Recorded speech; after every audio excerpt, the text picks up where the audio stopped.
Simpsons Index, an online spreadsheet that is also a podcast. This is the podcast. Coming to you out of SideQuest Studios, this is the Simpsons Index, episode 267.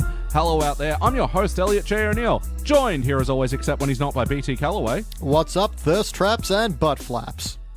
And joining us all the way from beautiful Brisbane in Queensland is Diana Green. Hey, it's good to be back again, unfortunately, for this episode.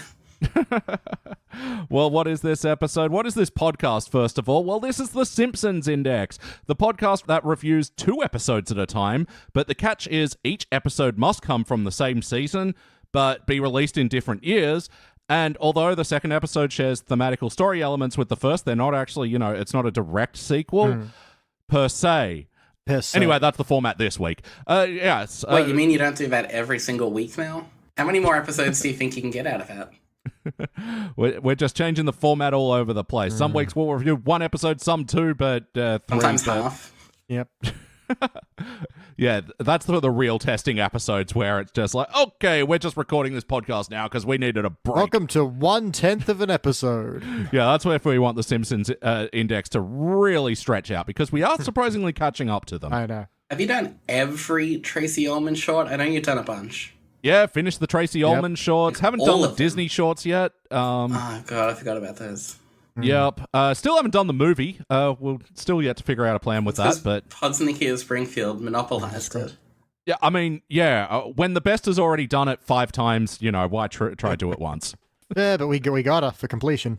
Yeah, but today we're reviewing a pair of episodes from season 24, and that'll finish off season 24 for the Simpsons Index as well. Speaking of catching up to the series. Nice. Yeah, we're currently on our mission to finish up the rest of the 20s, and Diana, you were saying off pod, you're a bit more familiar with this era of the show than the more recent episodes, right? Yeah, so what we're talking about before the recording is basically I was still watching Simpsons as it came out every week up until maybe 25, 26. Mm-hmm. So I saw these when they came out, but only like once. So this didn't have, long enough to be in the reruns. Yeah. And I gave up for a few years. And now that The Simpsons is less bad, I'm watching it again as it comes out. So it was like a period of like 6, 7 years that I'm kind of blank on and still have no idea what it's like. Yeah, this is in the cusp of I still watched it when I had a little bit of hope left. Before that hope was forever dashed. Well, it was not more forever. just comfort, Like, yeah. it's like I shouldn't joke about it. I was going to say it's like an abusive relationship. But it was just something that I didn't want to move on from because it meant so much to me. And then I realized it's nice to free yourself from something like this. Yep. Can't wait to catch up and have a bit of that myself. But until then, so I'd saved these episodes for sort of late in our podcast run because they do play into the history a lot. And because we essentially reviewed episodes not in chronological order, more in, a random sort of order, there were some episodes I was saving for later on in the show's run because of how much Once they we had reference that chronology covered, yeah. Yeah, exactly. And so this one did so in a few ways, but yeah, let's get into it. So this was Season 24, Episode 1, Moonshine River. First released in September of 2012, it was directed by Bob Anderson, written by Tim Long. Tim Long, we meet again. In this episode, Bart realizes that any, sort of girlfriend that he's had in his life had only stuck around for a little while, and then so he goes out to seek out some old flames and see, if they still had any interest in him. And one in particular did, and he looks upon back fondly, which was Mary Spuckler, who, if you remember, was from season 19 episode, I think, Apocalypse Cow, where he almost got married to her, did get married to her. Yeah. Yep. Yeah. At least it wasn't the pregnancy one. Yeah, no, but that one was referenced. Yeah. So yeah, we get a bit of him going back and seeing his old girlfriends very briefly. Yeah, and doing a bit of a high fidelity.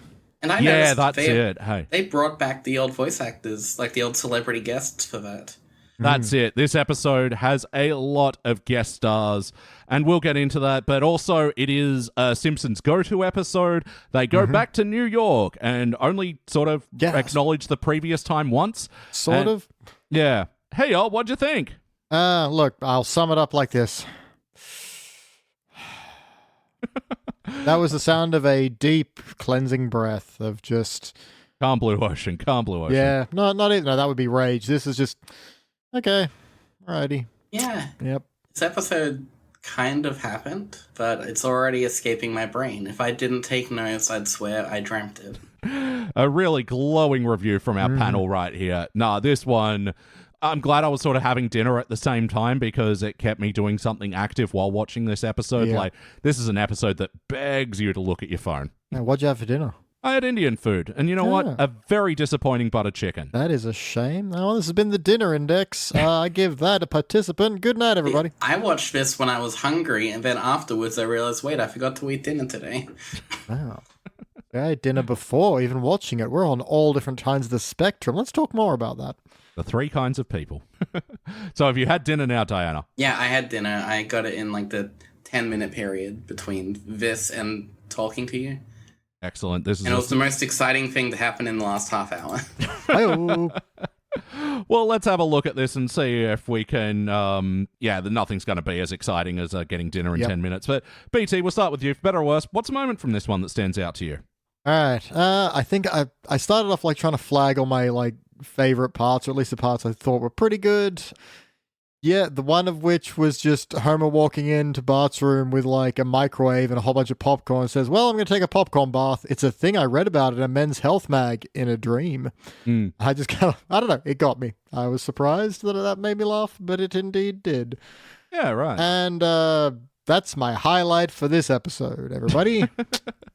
And in the other 22 minutes, nothing reached the heights of popcorn bath. There's a I little said popcorn bath. There's a little moment because this whole thing kicks off because Lisa's dancing at some event at the the races end of race party that they're at, even though they weren't It was races. the races ball, and it said the racist ball is down the street. Yeah. So you can take from the, every person that lives in Springfield that was not at the races ball. Now we know. But yeah, so because they're at the racers ball, even though they weren't racing, Lisa's dancing with Milhouse for some reason, and then there's a bit where I can't even remember what happens, but Milhouse like fist bumps Dr. Hibbert, and I kind of thought that was funny. Oh, that was... So Lisa was saying something like, oh, Milhouse isn't a perfect date, and Milhouse was saying, please say but, please say but, please say but. Yeah. Yeah, and then Lisa says but, and then I kind of liked that not only did Milhouse just go cold it, he did the fist bump with Dr. Hibbert. Yeah, I kind of just like that Hibbert is in on this. Yeah, that he just kind of called out to the first, person he could find, and that was Hibbert, and he's like, nice. I liked that little moment. Yeah. Yeah, I mean, personally, I didn't even mind the start of the episode, and with all that, like, Lisa going, yeah, I'm dancing with Milhouse, he's a dork, but, at least he tries too hard. Like, I don't know, I didn't even mind, like, the moment where, like, Bart was making fun of them and then goes, here's what your kid will look like, and makes a balloon animal out of them. Yeah, but the balloon just looks like Milhouse. It's not a cross between the two of them. Yeah, I don't know. That's There the was Van something... Houten genes. Very, very powerful genes. Yeah. Well, when your parents are related, as they've alluded to many times. Sure. I don't know if that makes genes more powerful. I'm not a geneticist. But, like, even Lisa just, like, we're not dating, but just still dances with him anyway. I don't know. They were being kind of cute. You said you liked the beginning, but you didn't talk about the real beginning, which was the opening sequence. Ah, yes. Look, there's something very Springfieldian about organizing the Grand Prix and the tour to Springfield on the same day. I mean like the actual, like, the theme song bit. There were two moments that stuck out to me, which is usually what stands out to two you? more than normal. One, did you see the chalkboard gag? Because it wasn't funny, but there was an extra bit of effort put into it. Yeah, I don't wear white after Labor Day, and Bart's wearing white. And then he rips it off as he runs out with the bell. So they put in the extra moment of animation, which is a nice detail. They could have even just had him run out the door in white and then skateboard, not in the white. But they at least put in the extra minute to, like, animate it, which... But also, Bart's getting detention for fashion faux pas now. This is a tough school. Dr. Colossus is controlling the school. Okay. We all know that. This is suddenly an episode of Story of the Chalk, another Patreon exclusive podcast. But while you're talking about the intro, I do like it when Lisa is playing a different instrument during the Simpsons opening crawl, and she was rocking out on the tuba here. Yeah, I didn't even notice that. I was so excited by the slightly different outfit. There we go. And then I was writing in my notes, oh, look, another couch gag that goes on way too long. And then I noticed it was set in a daycare. And did you see the name of the daycare? Yeah. What was that? It was the Ayn Rand one from the Streetcar Named Marge episode. Ah, this episode does have a bit of memory. There we go. Mm-hmm. I liked that. It's not funny, and I'll forget about it soon, but they put extra effort in there. Yeah. That's something. The couch gag is very indicative, I think, of this era, because it starts off fine where, they're on the couch in cocoons and they all turn into butterflies. I'm like, okay, that was quick. Oh, it's still going. And now the monobrow baby is chasing them with a hammer for quite a while. And also this episode has like a long outro because they have another thing going on.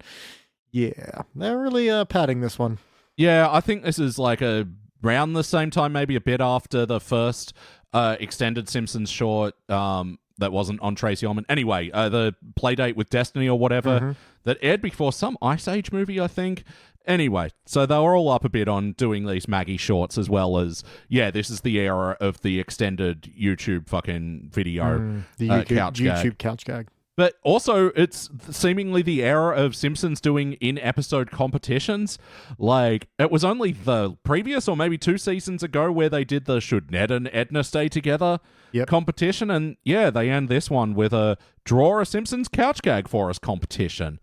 Yeah, so I don't remember if we acknowledged it at the time when we reviewed this episode or if it was acknowledged in episode. But the winner, it ended up being on Pulpit I can never say the title of this episode. Pulpit Fiction. Friction.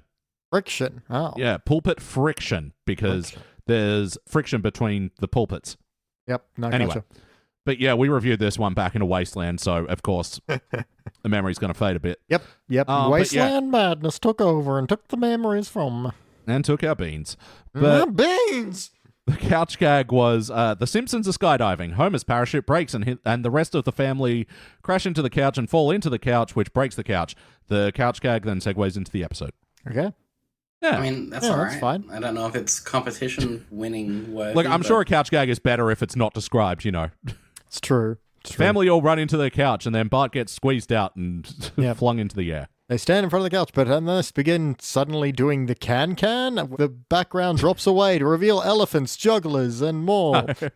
But I thought that was just an interesting. When I saw that little tag they had on the end about pitches a couch gag, I was like, I'm sure we've probably seen it, but I don't remember discussing it. So who knows? No, neither do Maybe I. It just fit right in. But I had a quick look about it online, and so the grand prize winner apparently got a 3-night trip for the winner and one guest to LA. I'm so sorry. Yeah, I agree with you. I fucking hate it, Los Angeles. Round trip economy class air transportation for 2 people from the major airport, blah, blah, blah. 3-night stay at a hotel, a visit to Film Roman, and the opportunity to attend a table read of The Simpsons, an illustration of their winning submission, Simpsons merchandise package, $500 spending money, worth almost $4,000. Yeah, that all sounds like a time. Yeah. So congratulations to whoever did that.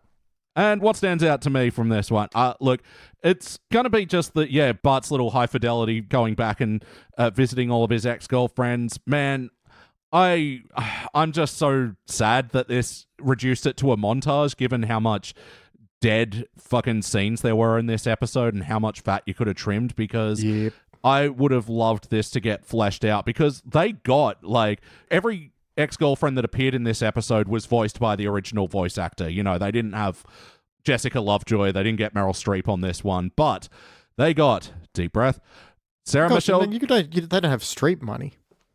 But they did have Sarah Michelle Gellar money, Anne Hathaway, Natalie Portman, and Sarah Silverman, who got the most screen time out of all of them. That's a fair lineup. I actually kind of liked that it was a montage. I liked how quick it went by. My issues with the pacing could have been sorted in a billion other places, and in a vacuum, I liked the pacing here.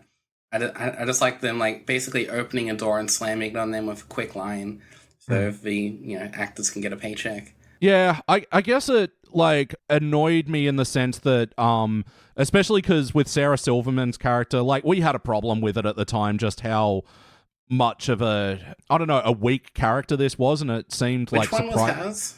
the one who like went back and forth on wanting Bart and Oh, that one, yeah, fuck that. yeah.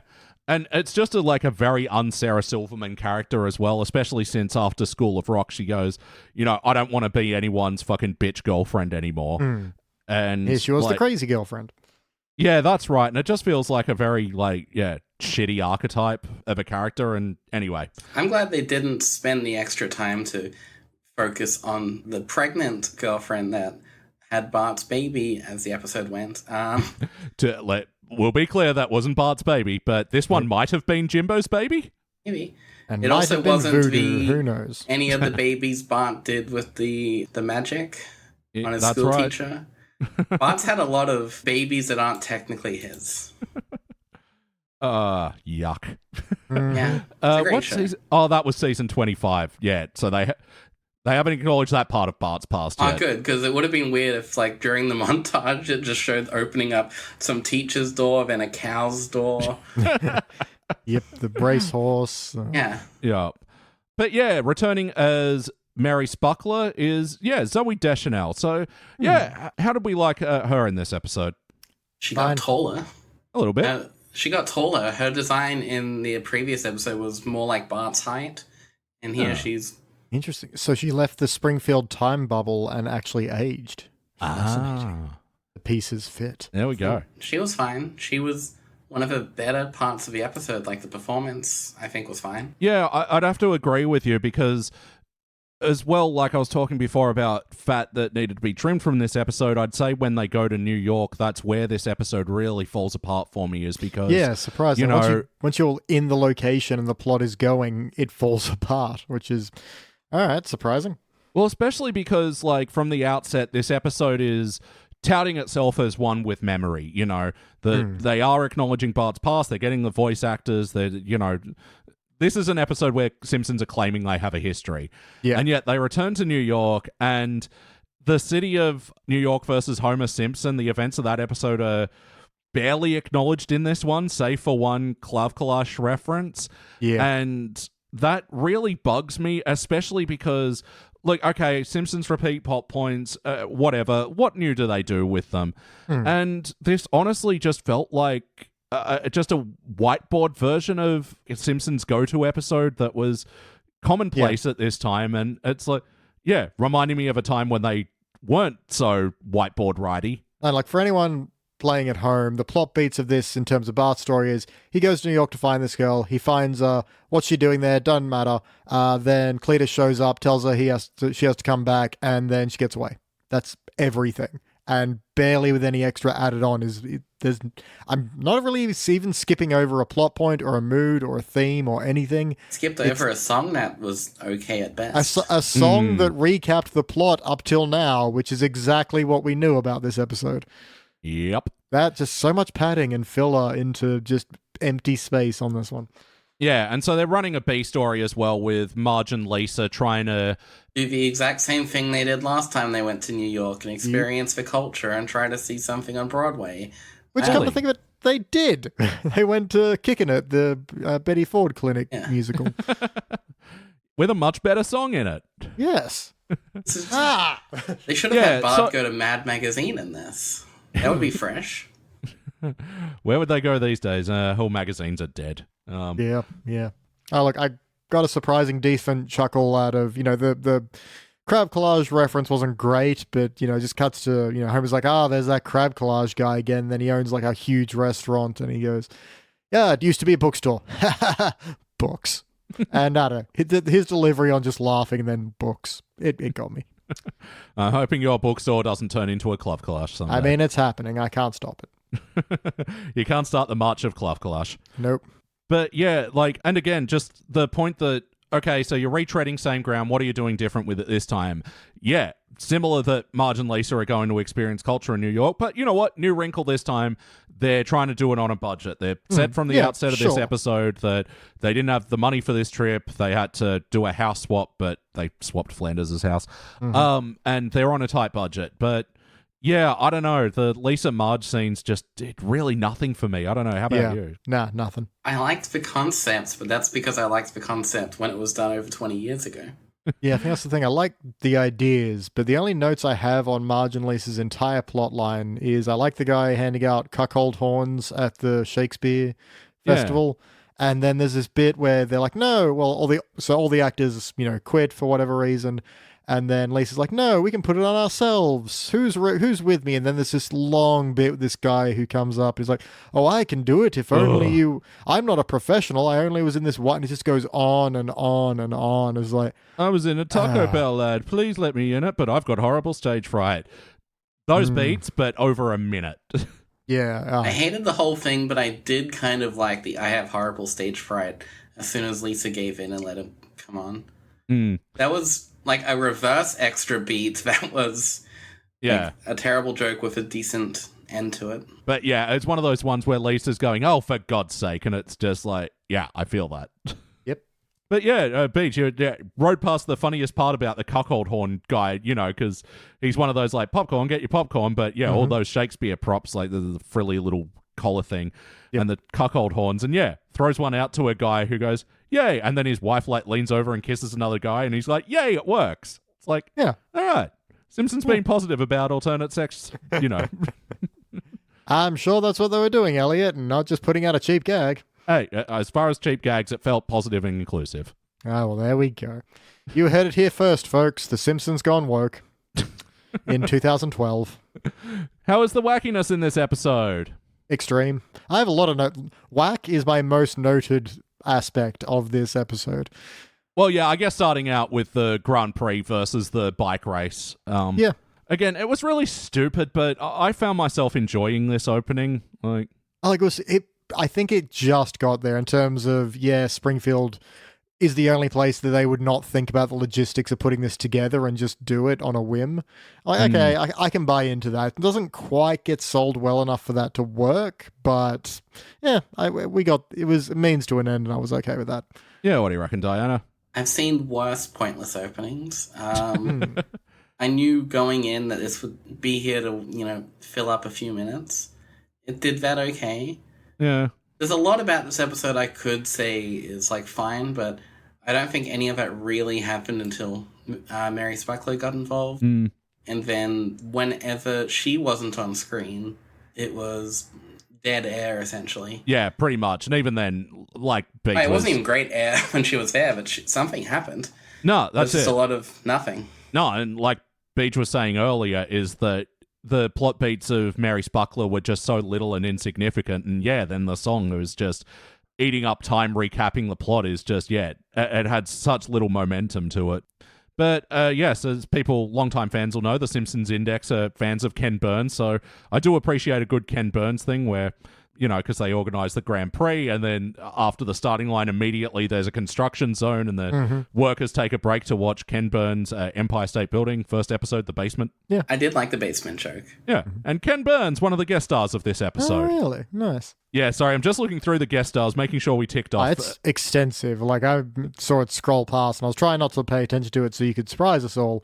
But, it was this is... Guest stars are going on for a while. They even got Nancy Cartwright and Dan Castellano. They got everyone. Fuck, they must have paid him a lot to be in this episode. Just to tick him off, though. Yeah, Maurice LaMarche played Charlie Sheen. Don Pardo was the announcer, I think, of the Grand Prix.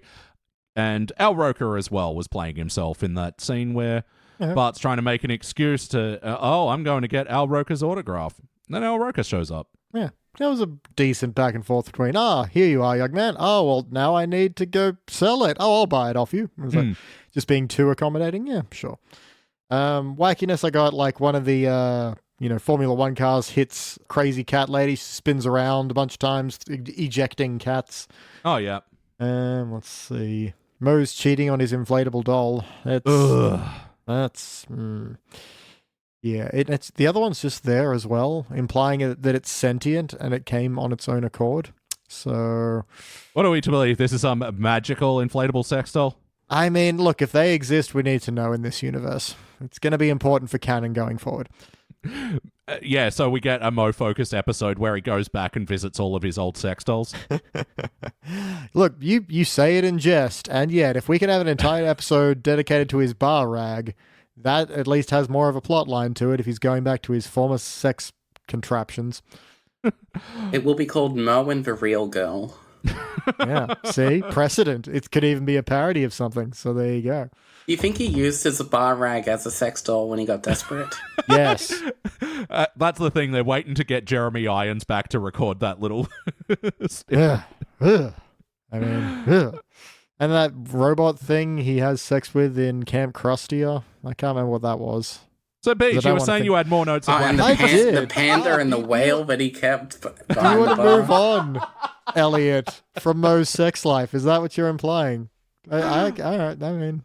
Look, I mean, the podcast ratings are, they're binary. It's either clean or explicit, and I think they're going to have to start making a new category if we keep following this train of conversation. What you're saying is we need a spin-off podcast, Mo's Lovers, and we just... Do you think Artie Ziff would have made a sex robot for him like the Oh, last time I was Oh, here? yeah. Like one perv to another, yeah. Oh, especially, all the failed Midge bots, yeah, definitely. 100%. Midgebot sounds like a slur, and I don't know why. I think it is now. Again, we're really pushing that explicit tag. Yeah, congratulations, Elliot. You made a slur. Midgebot. Yay. In a few decades, when robots are more mainstream, they'll listen to this, and yeah, they'll be upset. That's it. AI got to get its information from somewhere. God damn, if they get it from this podcast, I feel sorry for humanity. This is more interesting than the episode itself. What else did Mo have sex with? There was... he had sex with actual women, I know that much. Mm-hmm. Helen Hunt. Helen Hunt. There we go. Let's call up Helen Hunt. She's not busy. And also, isn't the reason Katy Perry showed up is that she was dating Mo and he brought her along or something? Yeah. Or is Mo the one that goes down on her at the end? Yeah, Or is Mo that went the down short? on her. Yeah, that's right. So Katy Perry, she's not doing anything. Like, she's just got a stint in Vegas now. She'll do she can be on the podcast. That'll be Oh, fun. really? Did she lose that beef with Taylor Swift or something? Oh, man, come on. You are way behind on your law. And Lady Gaga showed up in Springfield, and it didn't say she didn't have sex with Mo. Interesting. All right. Well, look, we'll pilot this podcast on the Patreon, and if it does well, we'll take it to the mainstream. I'm sure this is all in the deleted scenes. I hope not. Look, also, Keep half again, of it in and don't explain the context leading up to it. Yeah, definitely. a little bit that also got me and it shouldn't have was Mayor Wellbottom. I don't know why. I liked that. It was just a stupid. guy yelling from the bottom of the well. Yeah, so that was Cletus's original intended partner for Mary Spuckler. Yeah. It was a don't know. decent Family Guy joke. Yeah, that's it. And Yeah. Cletus is a source of sort of Family Guy kind of jokes in this one. Because, Yeah, even lot of one that math. got me was, I think it's Bart going like you ruin the English language. And he goes, well, if they aren't, there isn't. Yeah, sure. And that kind of got me. Cletus's son W is dead because he gets out of a fridge, tells Bart some important information about where Mary is, then gets into the hood of a car, which then rolls down a hill and goes into a lake and sinks. And then we cut away. So that's the end of that character. R.I.P. W. Yep. I got more whack if we want to keep going. Yeah, sure. Fire off some whack. Homer's New York flashback. So it's like, okay, are we going to acknowledge the previous New York episode, or are we going to get... And then it's a riff on the sweet smell of success, which I only liked because there's a bit where Homer's having a back and forth with some guy and he goes, I'm going owl shooting and you just said who? I'm like, that's weird. I like that as a to sass somebody with. So what's the sweet smell of success, sorry? I have no idea. Right. I only know it's based on it because I think Marge says it. Oh, Yeah, literally, exactly. Yeah. It wasn't, a reference the audience was ever going to get. So they had to explicitly say, this is a reference. And look, it's a complete failed opportunity to have a joke based on what happened last time they went to New York and instead have nonsense. But I enjoyed the owl shooting. Honestly, that's the best take I can give it, is that they're subverting that, is that Yeah. they know they're going back to New York. They know the fans are going to, get all podcasty about it. And that they go, you remember what happened last time we went to New York? And then just fully left turn, Yeah, and do then something don't. different. Okay. But I have one bit of credit to give it, which is yes. in the other New York episode, Homer is reminiscing about the previous time he went to New York, and it was like a kind of film parody thing. There's Was it? that. I'm assuming so, with the music and like it the seems like more a of a- stylistic parody, though, rather Yeah. than like a specific thing, which this one goes, Marge going, that's a sweet smell of success. Yeah, homie. Sorry, you sound like Kazooie from Banjo-Kazooie. Nice. Add that to your repertoire of impressions. Let's see know who Marge's new actress will be. Yeah, exactly. Riding around in Homer's backpack.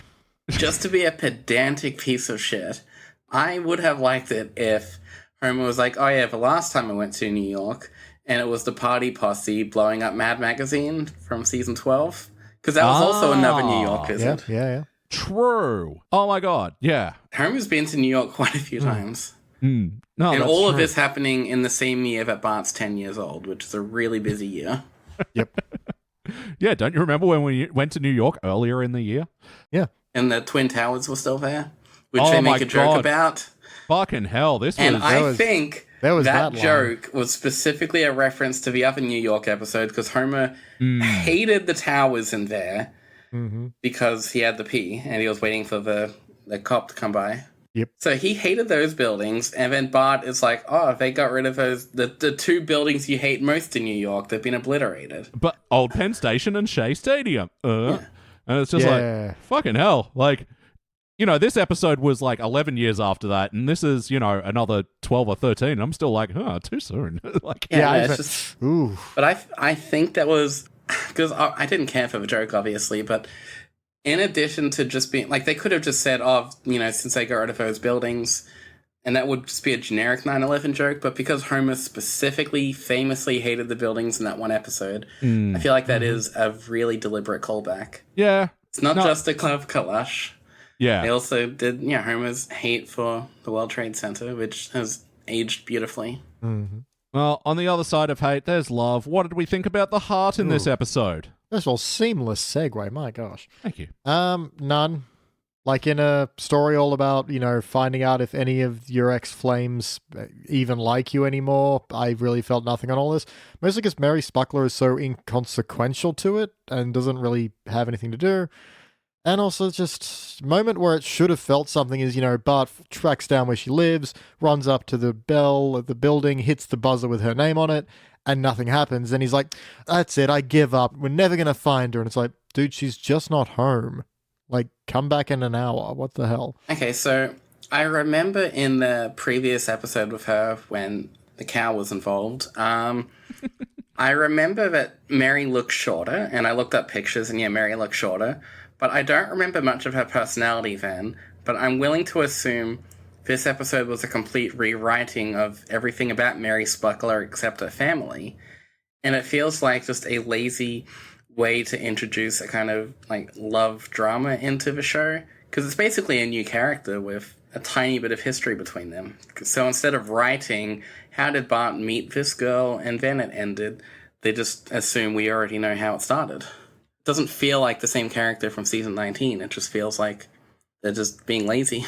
No, and like I think the thing with Mary is that it's all ultimately going to be more about Cletus anyway. And once they sort of have Bart get the information from W where Mary is, it does feel like this episode rushes to get Cletus involved. And like, I don't know, I didn't really feel any drive from Cletus or Brandine earlier to like get her back. And like, yeah, that Cletus sort of comes out of nowhere into this plot again is, Yeah. and it didn't feel like we existed in Bart and Mary rekindling long enough before he got involved for it to feel like, oh my God, he's splitting apart this fucking wonderful romance. Yeah, like maybe something was going to happen between the two. No, it's barely there. In an episode that is so padded and still short, time could have been much better used. Yeah, I think they only introduced the couch gag competition. This episode's short. Anyone got any ideas? Should we have some fans write a couch gag for it? Brilliant. Right, you're hired yet / promoted, Tim Long. I don't think Tim Long should be allowed to be called Long anymore if he writes episodes like this. Hey. More like Tim Short. Yeah. Yeah, so, and also for an episode where, yeah, because they do the Shakespeare in the Park and Lisa takes over the production and puts on a play of Romeo and Juliet. So is this story like at all like the Montagues and the Capulets, the Simpsons and the Spucklers? Well, they don't kill themselves in the end, so no. And the Simpsons seem supportive. Like, Yeah. It's not really Romeo and Juliet as much as it is just a guy trying to get back his daughter who ran away. Elliot, I thought of a moment of heart. Oh my gosh. And it's like legit. Bart has a line where he goes, Cletus is all like, where did she go? And Bart's like, well, I can't tell you because, she actually likes me. And the one thing and if I give her up now, she'll hate me. And it's like, okay, there's a little something. It'd be like, stick to the integrity because, damn it, that's the one thing you got. Yeah, I actually, in a vacuum, I really like the ending of his episode. In a world where no sequel episodes exist, this ended really well. And The Simpsons ends at season 24. But yeah, also, Elliot, I thought of another moment of heart. Oh, there's more than we thought. Yeah, no, so Mo deflates his sex doll to go with the other one, because he doesn't want to cheat on it. A better love story than Romeo and Juliet. Eat your heart out, Shakespeare. But ultimately, did this feel like an episode of The Simpsons? Are these the characters we know and love? Is this the show we know and love? It had Bart Simpson and it had Homer Simpson. It had The Simpsons in it. Yeah, a lot of characters with the same name were certainly there. There was this guy called Cletus. I'm pretty sure he's in The Simpsons. Don't know who this inflatable doll is. Haven't seen this character before. No, but the other inflatable doll is iconic. Oh, yeah. Inflatable doll number 2, yeah. Yep, maybe number 2 to you. We list the top inflatable doll. When you Save it for the other podcast, Elliot. When you're doing the sex doll spreadsheet. Jesus. Sorry. It needs that Riley Reid meme. Oh, yeah, fuck yeah, spread it. The sheet. But no, this didn't feel like an episode of The Simpsons. No. It was very bland. There was nothing to it. I will say there's something that... It had the history of The Simpsons in it. It at least remembered Bart's relationships. That's it.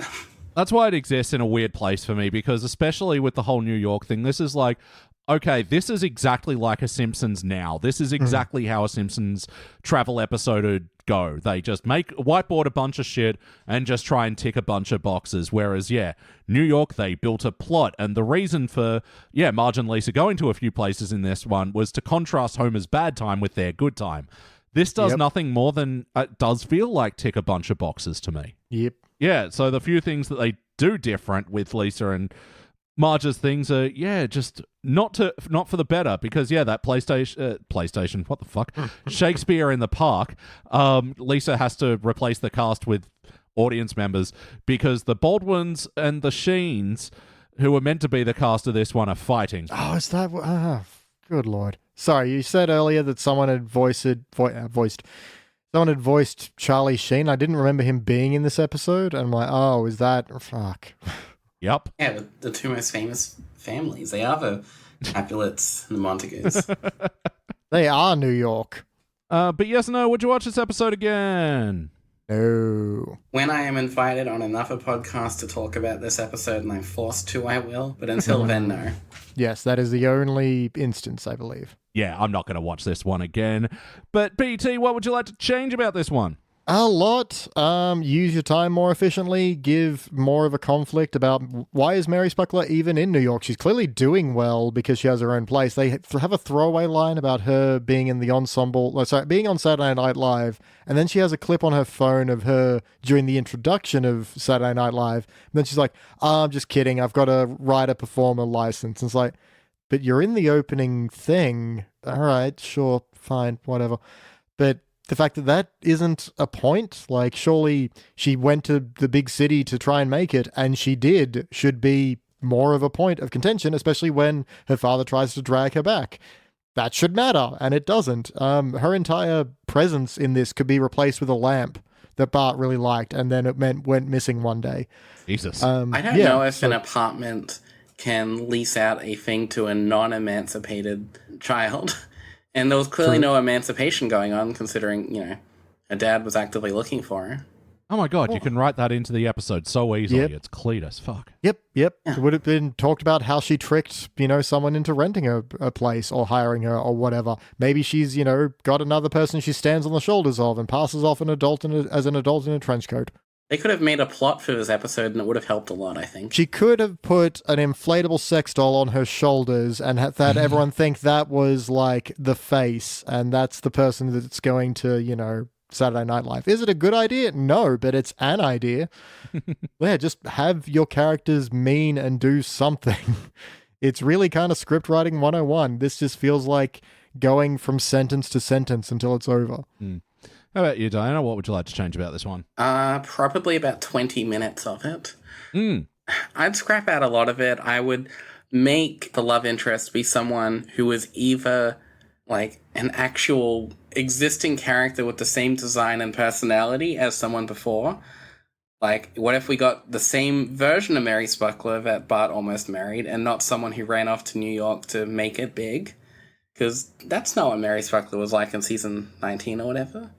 So either make Bart's love interest be someone from before that is the same as what they were like before, or write in a completely new person, develop a story, and add jokes. I think that's it. Yes, that's the important thing for this comedy show. It's fucking lacking jokes. Yeah. Oh, you didn't like the 9/11 joke? Jokes. Oh, you didn't like when Homer was very creepily drunk dialing Bart? Oh, yeah. This whole extended drunk dialing thing is... Yeah, that scene really peaked with Popcorn Bath and then, went downhill into Homer drunk dialing Bart and... Is it weird if I hold you a party for your birthday? Ugh. Yeah. Which is also weird considering Homer's history is basically leaving high school with Marge and then going straight to marriage within a few years. He didn't see anyone else, unless you include that 90s show. But even then, when they were kind of separated, he wasn't seeing anyone else. Yeah. He was doing Sadgasm.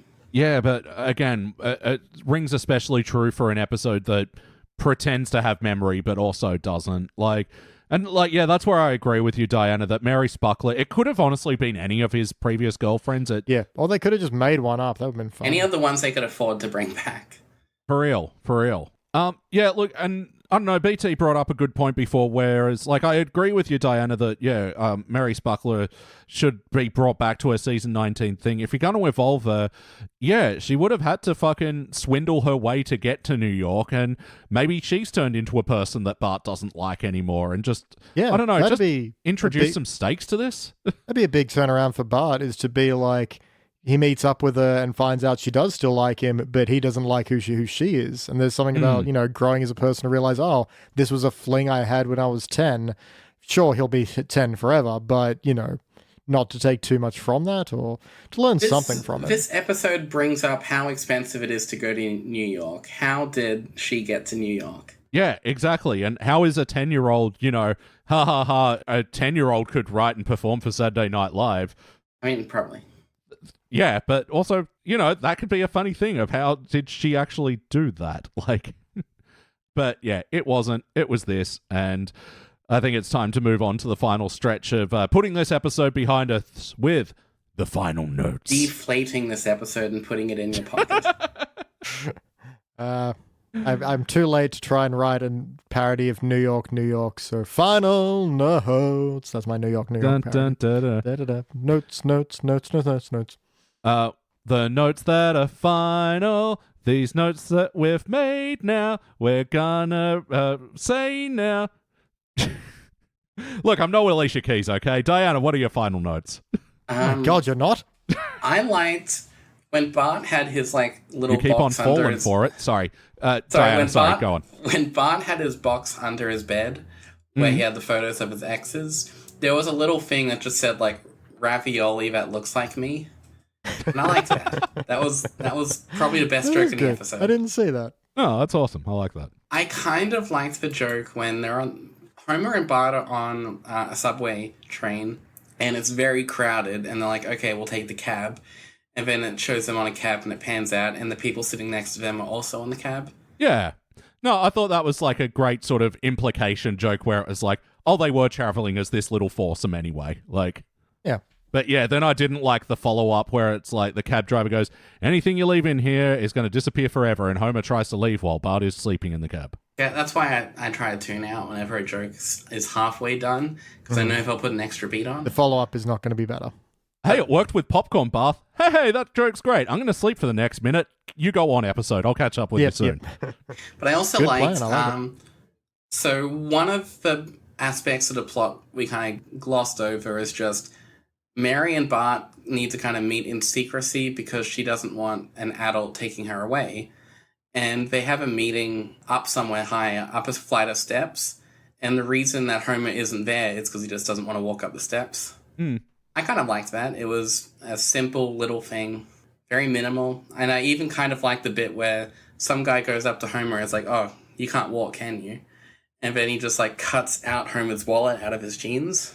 No, I agree. And once again, in the argument of take a nap for a minute, because then it goes to, so Bart, what's been happening in Springfield? It's like, oh, Sideshow Bob came back, and then in the background, Sideshow Bob comes back and gets hit by a random-ass train, and Bart goes, oh, I didn't know those trains ran anymore. It's like... Yep.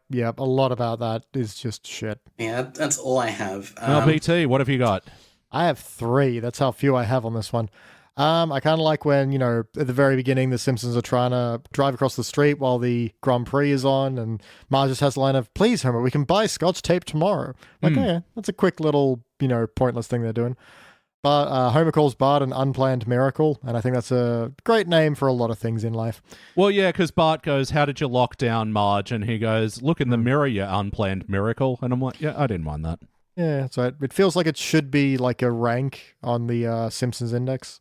Unplanned miracle? Yeah, it's like when we have shiny failures. Like, yeah, you're a shiny turd. Well done. You're an unplanned miracle. And my last note is the bit where, Mary Spuckler's like, I wrote a song about you. Hey, mister, can I borrow your guitar? And the guy goes, yeah, sure. It's the case that makes money. Yeah, I also liked that. And that is all my notes. Elliot, back to you. I've got a couple of guitar cases that are just sitting around here not owning anything. Yeah, just see what happens if you put them out. I like that they said Mary was smarter because they gave her milk instead of white paint. Yeah. And there was a joke where, like, totally forget the setup, but they're like, Homer, you can save money by not buying the obviously fake tickets to the Yankee games. And he goes, but they're playing the Purple Sox. I thought that was pretty good. It was okay. When you're in a desert, even a few drops of water look like an oasis. That's it. But yeah, for negative notes, they have a little animated bit with that cowboy guy in his underwear that is in New York. Oh, yeah. And he wasn't doing it at this time, but yeah, has since become a massive endorser of Donald Trump. Oh, and I think when we were in New York Beach, we saw him and he had Trump stickers all over his guitar. And I am so out of a loop. I didn't realize that was based on a person. I was like, oh, is this Midnight Cowboy, the old 60s movie? No, that's like a New York street performer legend. I use the legend word not as admiration, but just he is known. Yeah, no, it's an underpants cowboy. Once you put a legend like that in The Simpsons, it's all downhill. Like when they had the rainbow head wig guy back on season 3, because he appeared there in Stark Raving Dad. And you know about him, right? Rainbow haired wig guy? George H.W. Bush? Yeah, that's what I thought. No, there was a guy who used to go to baseball games in the 80s. Wearing a big rainbow wig, and he had a giant beard, and he was kind of like a popular thing that that always put the Jumbotron on, and he became a legend. Oh, and he'd right. usually hold up Bible verses. And if I recall correctly, he is in prison now, if not dead. I think it was something like he had a hostage situation, it got really dark. I forget the exact situations because I haven't gone on this particular Wikipedia deep dive in a decade. Yeah.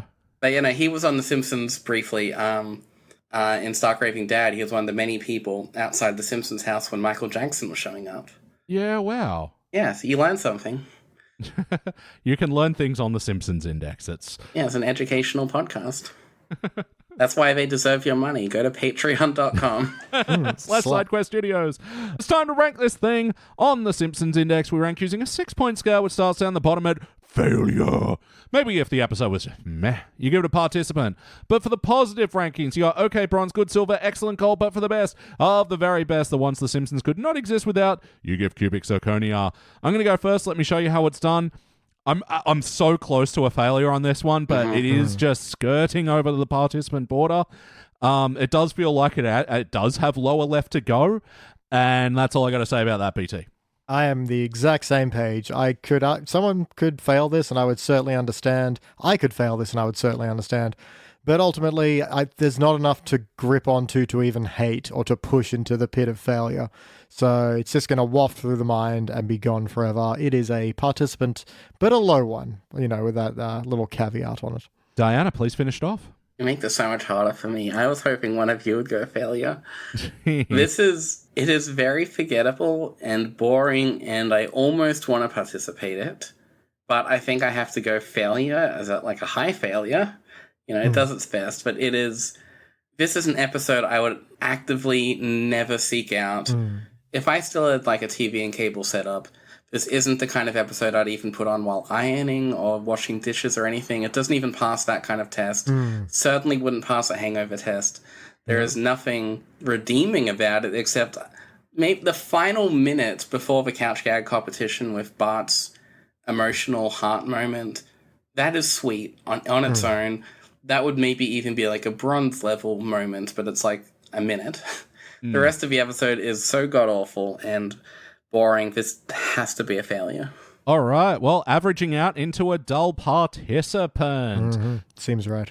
And it's also the 700th episode the Simpsons Index have reviewed. I just noticed that on the on my little spreadsheet here. That Hot diggity daffodil. Yeah. That's the other thing.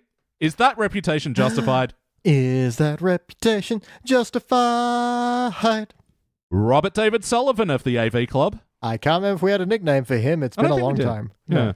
Good old Sully. He gave this episode a C-. That's pretty low for AV Club, if I remember correctly. Yeah, so their D is, they're failures. C's always seem like they exist in a participant range. Robert the Mulligan Sullivan. Back at it again. He wanted a mulligan for this one. So he says, I have 3 criteria that a new episode can meet to be deemed watchable. Mo has a sex doll. Mo has a second sex doll. Yeah. Is there a coherent story? Does this episode make good use of the town of Springfield? And does this episode offer a smart take on some current cultural or political fad? To be clear, a yes to just one of these questions would make the episode worthwhile. Moonshine River does not qualify on any count. Damn, nice. Like his criteria, that's good. Yeah. Did anyone bring up the sex dolls in any of the other reviews? Again, that's just a truncated, just a reduced part of the review, just a good snippet. I had to take out several pages of sex doll talk, like I'll do in the edit of this podcast. No, you're not Totally taking that understandable. out. That's why you have us to talk about it. Them currently showing the contract, which states I will not remove any parts of the podcast, especially those that pertain to sex dolls. Anyway, so let's move on to the part 2 of this episode. The thing that You didn't ask about the playlist. This is going in the Mary-Splintered playlist, the New York playlist. Not if we wouldn't watch it again, it won't. sex doll playlist.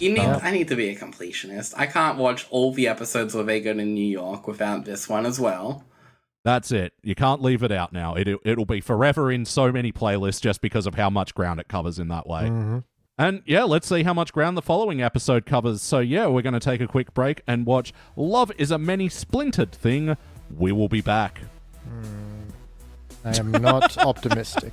You made the same sound, pretty much the same sound as I asked you what you thought of this episode. Yep. Well, right. We've had Love is a Many-Strangled thing before. Yeah, I know. It's one of these Mona Lisa sort of deals, yeah. Or Take My Wife. Yeah, exactly. All right, well, we'll see what that's like when we return.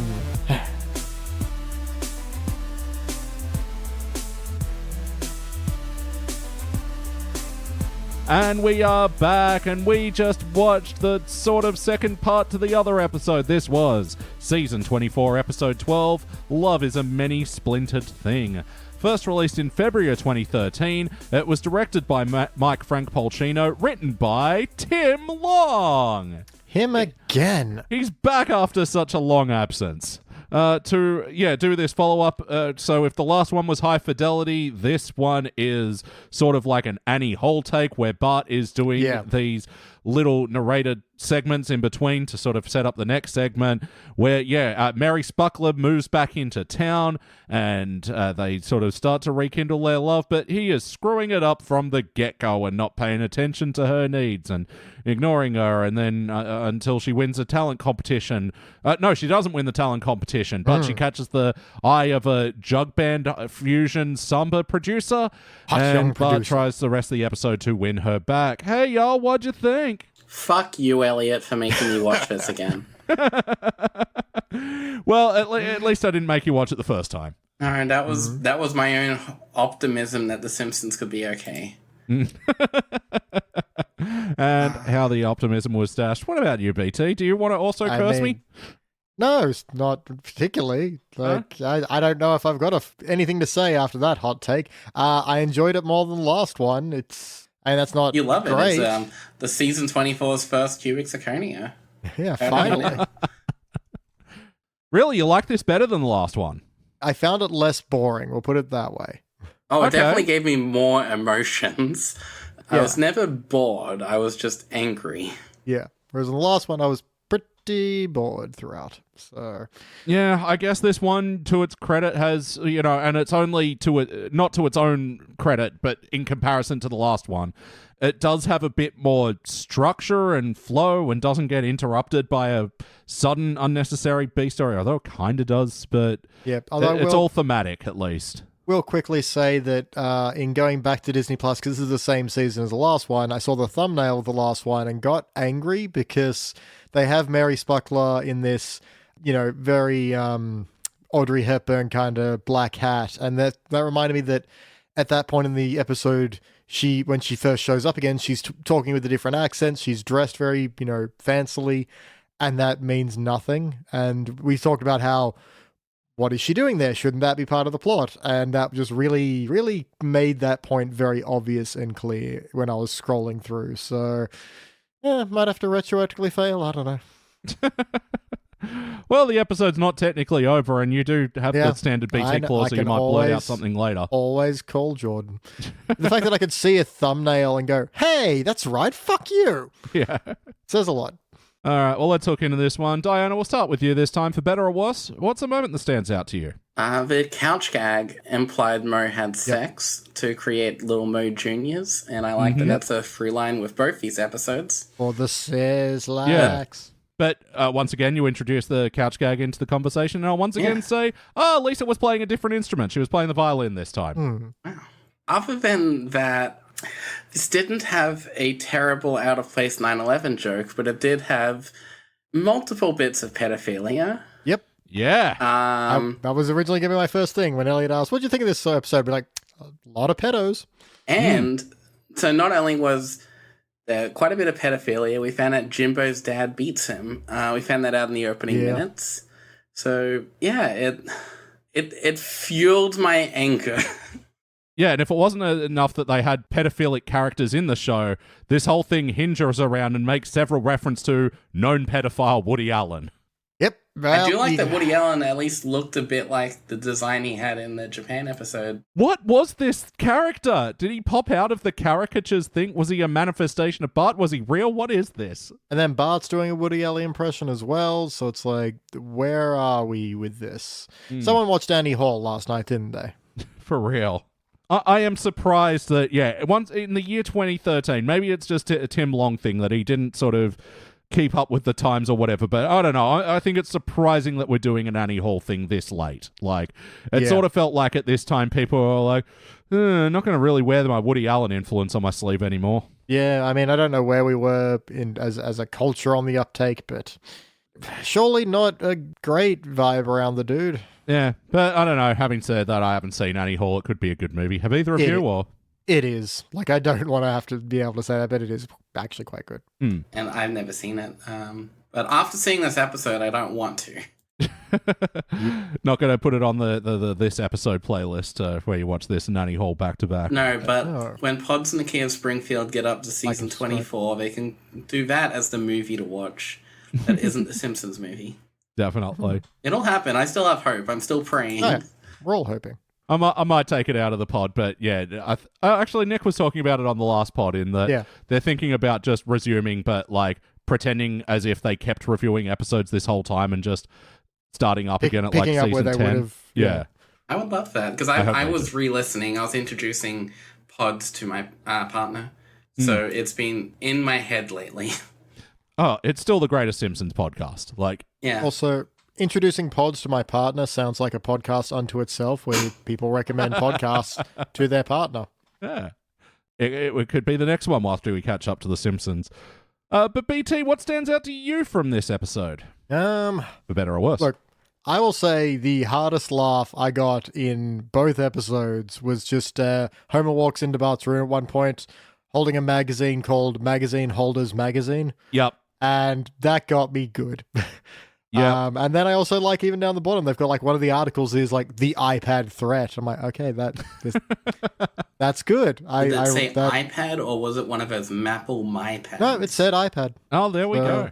No, just thinking about that. That is an interesting, like, threat to cartoons because, like, yeah, Simpsons have several of these I'm reading a book jokes. Like, one of our favorite ones was how to read a book in bed. Yeah. Having a character read an iPad sort of threatens that. You can't read the opposing side, Yeah, you can't have a face shot of the character and, what they're reading at the same... Yeah, interesting. Yeah, so that's why books will always be superior to digital media. And if you happen to be in Manly, Sydney, you can go to Desire Books on 1/3 Whistler Street and browse around. Maybe tell them BT sent you. They won't understand what that means. Buy books from my store. And in a few years, when you eventually compile all of this podcast into a book, buy that. Simpsons Index, the spreadsheet, but on paper. Oh, yeah, it'll just be one big fold-out spreadsheet. Available exclusively at Desire Books. Yeah, and the Patreon, of course. And what stands out to me, you know what, look, it's actually little to do with this episode and more to do with our friend, The Real Jims. In this episode, Bart invites Mary Spuckler over to his house on Saturday, and he immediately starts playing his game console where he's playing a game called Plague Station 3. And once again, we get a little Wilhelm scream in here. Classic. For all you Foley nerds. But so the Real Jims did a video, I think it just dropped the other day, video games in the course of The Simpsons history and broke it up in the generations of games and how The Simpsons covered it. And I don't know if you caught it yet, Diana Beach. I know, I've watched it. Yeah? Yeah, no, it's great. Isn't it great? Oh, it's so delightful. I was going to bring that up earlier when you were talking about like tablets being a replacement to books. Yeah. Because now the tablets are a replacement for the video game things they used to do. Yeah, well... Now it's all like smartphone games. No, it was an interesting thing that he covered where it was like, actually, weirdly, smartphones and tablet games are a bit more prevalent as a joke source than video games were, but it's kind of the opposite thing that we were talking about with magazine readers is that because they're more convenient and on the go, you can have characters doing them in other situations, whereas like a home console or an arcade, you have to plonk them in front of a TV or put them in a video arcade. But no, it was an interesting video, and especially at the end when Bart goes back to playing a game, it's not a particular thing, it's just generic fighter. And even the thing he was playing at the start of the episode was just generic FPS shooter. Like, yeah. I know I've just said first-person shooter, but whatever. The game was called Plague Station 3, which I thought was a nice name. Yeah. It's weird that it's making a joke on a console that's not a game, but whatever. It was a funny pun. Because the PlayStation 3 didn't have games. That was the problem. Take that, PlayStation 3. You loser of that console generation, you. Oh, it won by quite a bit. Did it? I thought Xbox 360 won that one. No, because you're forgetting no one in Japan bought an Xbox. And they true. That and the fact the PS3 later in its life got games that sold a bajillion, like The Last of Us and stuff. True, and yeah, the Uncharted did pretty well there too, yeah. The PlayStation 3 limped, but it succeeded in the overall thing. At least the Wii beat them both, but still. Yeah, because PlayStation 2 won a big chunk of their market because, it was the console that had a DVD player as well in a time where DVD players were more expensive than consoles. PlayStation 3 didn't quite get that way, we also have a Blu-ray player. It's like, we don't have Blu-rays. Yeah, and the PSP was a UMD device for all you people with UMDs. That's right. I remember going into my EB and the small, movie section was UMDs that you can play on your PS. I rented UMDs from Blockbuster. Really? Wow. You could do that? What a forward-thinking Blockbuster. Could you output them to TVs at all, or just watch them on the handheld? I know you could output the PSP itself to a TV with a cable. I don't know if the movies did that, because for all I know, there could have been some software lockout to prevent piracy. Yeah. So I don't know if you could do that, but the PSP did support TVs. Interesting. Well, we've avoided about talking about this episode for long enough again, so I'll just move on to the wackiness. How was the wackiness in this episode? Yet again, lots. There's a bit where the Simpsons are driving and Homer's trying to not listen to Marge and not listen to the GPS at the same time. So they end up doing like a flip or something. And then the car just stops midair. And they're like, what? And he goes, cartoon physics didn't indicated. And it's like, then lands safely. It's like, wow, worked all night on that one, huh? Yeah, after the car drives into a skate park. This does actually lead to a pet peeve of mine. If I've got someone in the car and I've got the GPS going, people still talking when the GPS gives me instruction, I'm like, look, I know the GPS is being rude by cutting you off right now. You were halfway through a sentence. I apologize, but like, they don't know how to be polite. So can you just like be polite for that? Like, anyway. I will not be polite to the robot. Be polite to the robot. You're preparing for a Westworld situation. Look, be prepared for all situations. Emphasis on beep. Yep, beep. Sorry. Mary Spuckler's teeth blow in the wind. Yeah. No, inbreeding does horrible things, Just including weird things. wobbly breeze blowing teeth. And Brandine can give birth to a baby already with a bib and knife and fork ready for dinner. That's a thing I didn't need in my life. Yep. Yep, okay, like, bit of whack I did like, which was in a montage I wasn't crazy about but, Mary says to him, oh, everything's fine. And then he goes, I then had a montage of every time in my life a woman would say that. And that was 2 scenes. Comedy rule of 2, Beach. Yeah, of course, classic. And then, walks into a house and everything's gone and it's all just silhouettes against the wall, including the dog. And I'm like, okay, that's kind of funny. But yeah, I don't know. This one just read as lazy to me because then the next one was like, everything's fine. And then she goes, now, and then shoots Bart. And then that's the end of montage. Yeah, you think it would go back and show like a previous relationship and then... Yeah, right. Or again, 3s at least, or I don't know. It was not a great bit, but I did like that little bit with the dog, or the absence of the dog void. Ideally, I would have preferred like a rule of 3 type thing, but I do like just the sudden everything's okay and then just shoot him. It's just that's very unexpected. Well, given his behavior in this one, it's I mean, Bart deserves much worse. Yeah. Oh, look, he was definitely at fault throughout. So this is jerk-ass Bart. It fully is, hey.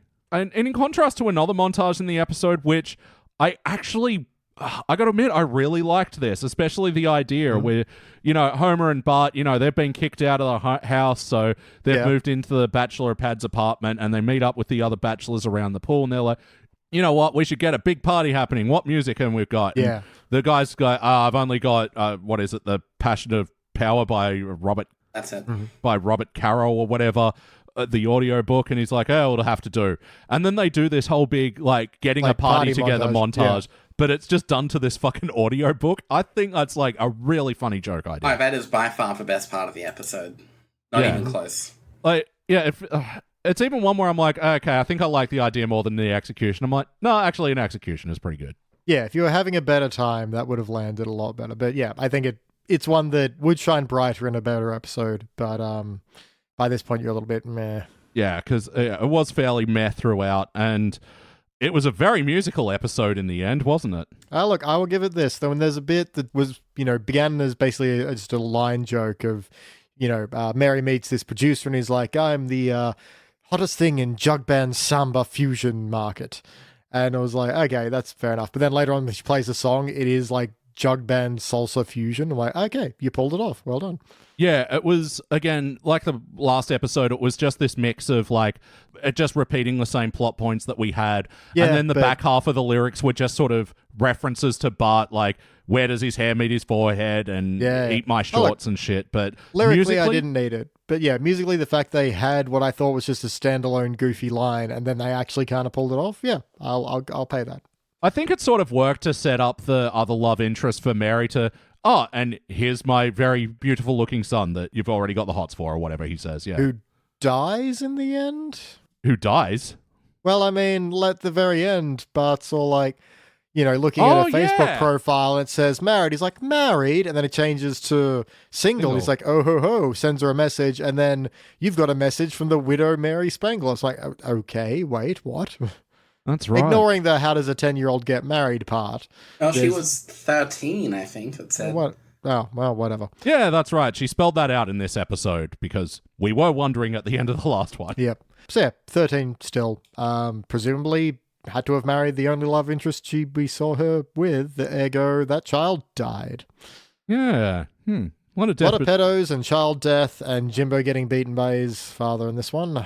Oh, yeah, and you mentioned before that this episode shares a similar title to Love is a Many Strangled thing. An episode where we're like, oh, okay, so surely from this is the point that they stop doing the strangling joke with Bart. And we get a strangling joke with Bart here, and he's in his bedroom, and Milhouse is there watching on, ducking below the bed, and you can see the reflection of Homer strangling Bart, and Milhouse just looks scared. This was one that I liked. There was like, because Homer is having trouble with Marge as well, and so he's like, how could Bart and I have the same problem? I'm so much older than wiser than him. And then Bart's like, you mean bolder and wider? And then he strangles him with the classic, how dare you say things that sound like the things I said? And at that point, I'm like, okay, that's a fair enough Homer joke.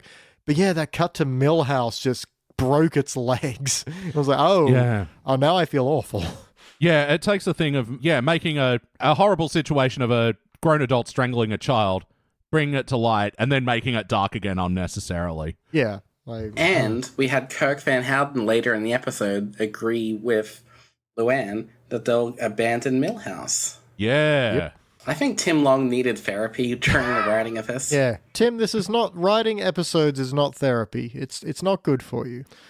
Tim, just take a deep breath. You can call us anytime.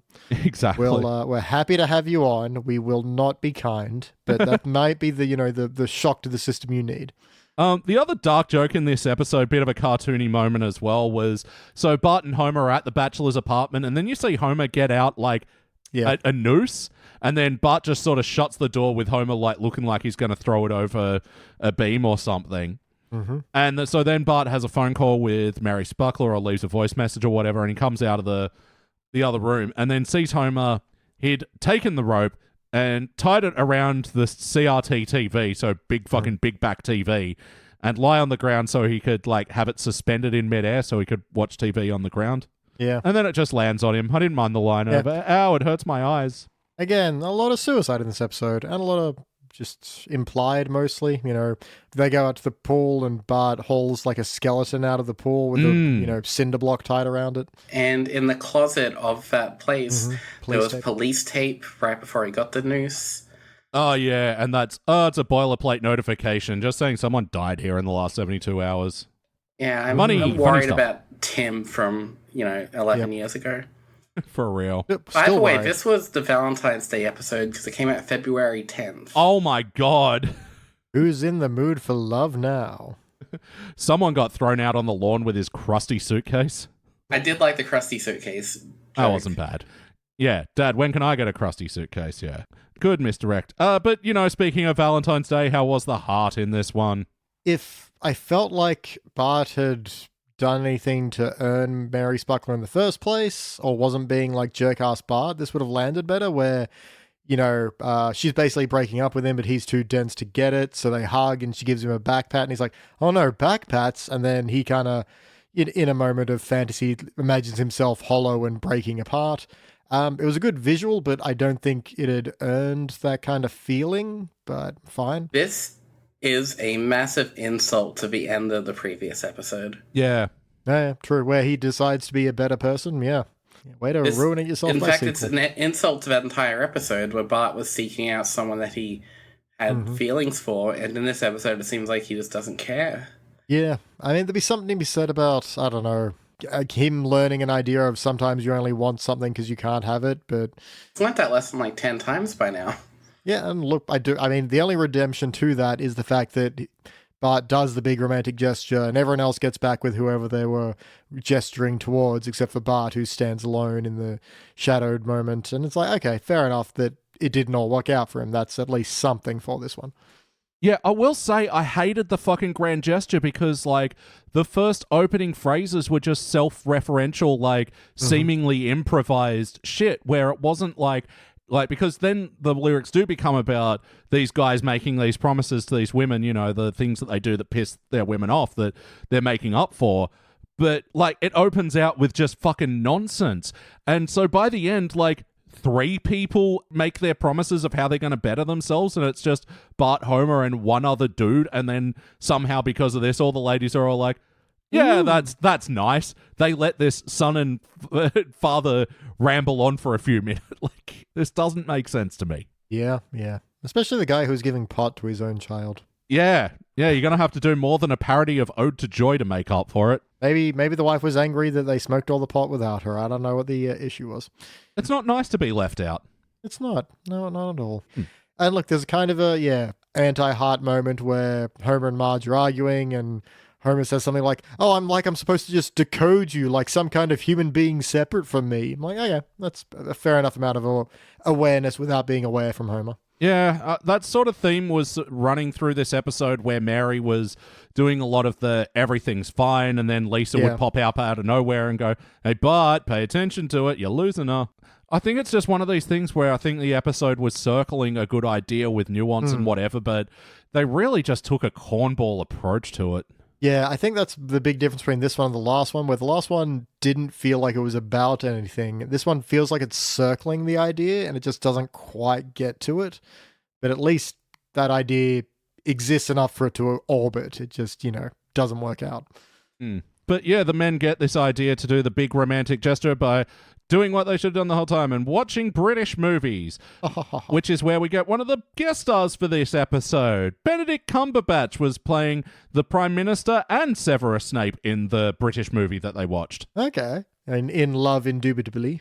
Yeah, which, again, I feel like it started out as a good parody premise idea, and then it just got into, like, a long train of fucking random-ass British references. Whiteboard writing about Britain, because it ends with Alfred Hitchcock coming out of the TARDIS and start breakdancing, So that movie was called Love Indubitably. Sorry, I can't pronounce it. Indubitably. That is also... Have you guys seen Arrested Development? Yes. Yeah. Because that's the name of the movie from the studio when Maybe was a movie exec in season 3. Oh my god, you're right. And then they turn it into the Tunnel of Love Indubitably, whatever it's pronounced. They turn into that. Oh my god. And I just looked up now, if you Google those words that I won't say again. Sure. Result 1, Arrested Development Wiki. Result 2, Wiki Simpsons. They're both love, comma, and then that word as well. Fandom.com is having a field day with that one. Yeah. Nice. So, But hey, props to Benedict Cumberbatch for getting both a Hugh Grant impression and a Sirius Snape impression in there. Yeah, so apparently this was a bit of a wild happenstance. So, just quoting from the Wikipedia, Benedict Cumberbatch was cast for the role after having a meeting at the same studio where The Simpsons record their voiceover. After hearing that there was an uncast role, he commented, I said, I hate to muscle in here, guys, but could I record it? Next thing, I'm standing in a room with all these famous voices for Bart, Marge, Homer, and Lisa. Yes. I just assume that much like the last episode, he just showed up coked out of his mind and they just gave him a role so he'd leave. But the other guest voices for this episode, Robert A. Caro was playing himself. Wild that they got him. Was that the Dream Bubble guy that I didn't know who it was? No, sorry, that was the writer of the audiobook thing. Okay. And Zooey Deschanel, returning as Mary Spuckler. And Max Weinberg was playing as himself because apparently they couldn't get Bruce Springsteen or Steve Van Sant. Well, there you go. So is this who you didn't know who it was? Yeah. Max Weinberg is the drummer for Bruce Springsteen's E Street Band. Yeah. And he was also the drummer for Conan O'Brien on his late night talk show. that's how I know him. Yeah. I didn't know he had a job outside of Conan. The titular Max Weinberg of the Max Weinberg 7. Yeah, he's Bruce Springsteen's longtime drummer. All right. That is pretty cool. That's almost as impressive as knowing Conan. He's apparently a bit of a prickly pear as well. Like, Really? Yeah, I do remember this one story of one of the writers, Dino, talking about how they had this bit where, because it's Conan, there had to be an animal involved, that Dino was dressed in like this ostrich outfit and just like using the long neck on a stick just to like poke people in the crowd and whatever. And he went over and poked one of Max's cymbals and cracked it and apparently just got chewed out for hours about it. Like, and Max didn't let it go. And yeah. Well, I mean, maybe Bruce Springsteen makes him pay for those things. You don't know. Yeah, but I mean, that is the other surprising thing with Max, that he was able to work a late night band schedule and still do Bruce Springsteen, but they would have other guest drummers on the show when he'd go out on tour with Bruce. Anyway, that's enough Weinberg talk. Ultimately, did this feel like an episode of The Simpsons?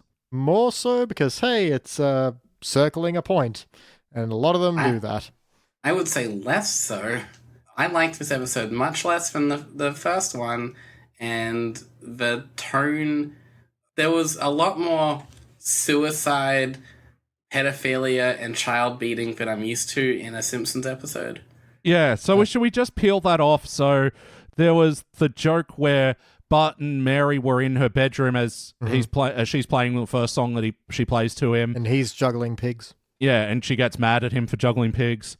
And that's it. That's it. And then, her sisters come in and go, hey, we want to use a make-out room. You don't have a boyfriend.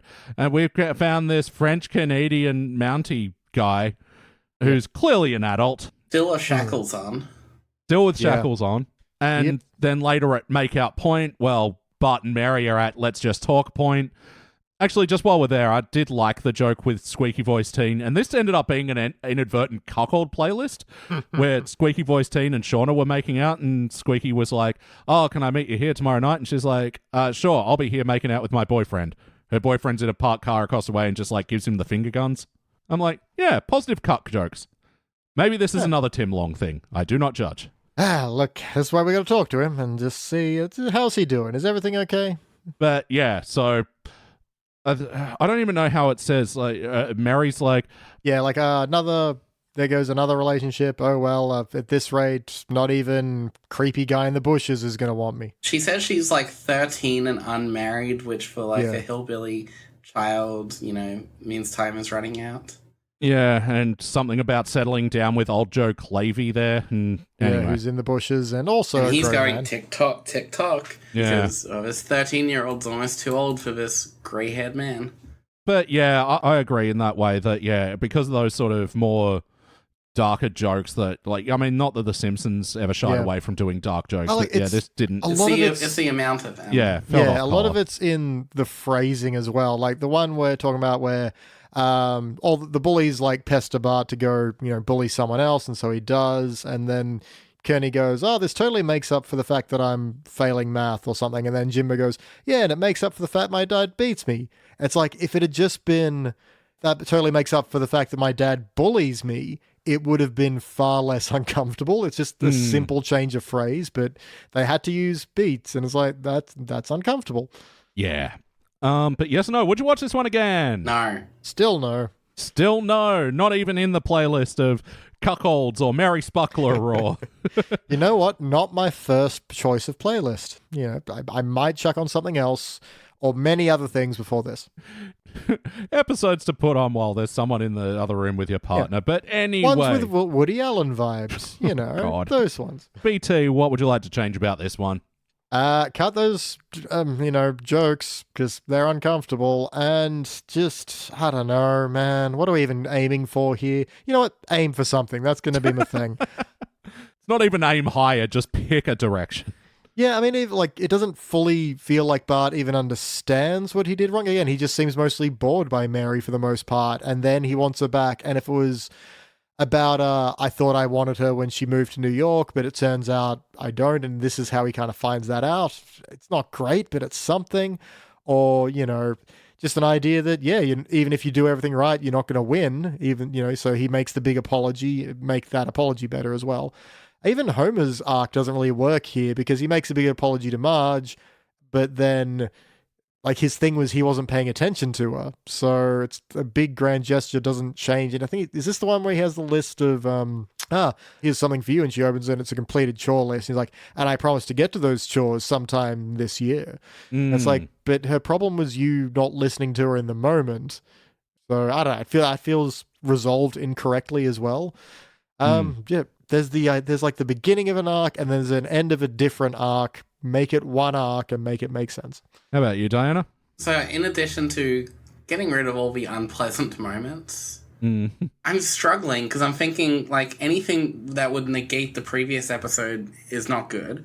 So maybe something like he wants to be with her, but he doesn't know the right stuff to say, but not in such a weird way that he did here where he just said like unrelated bullshit.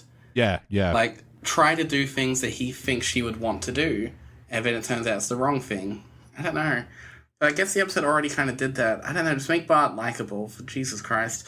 In my notes, I wrote, God, I hate Bart. He sucks. Fuck you, Bart.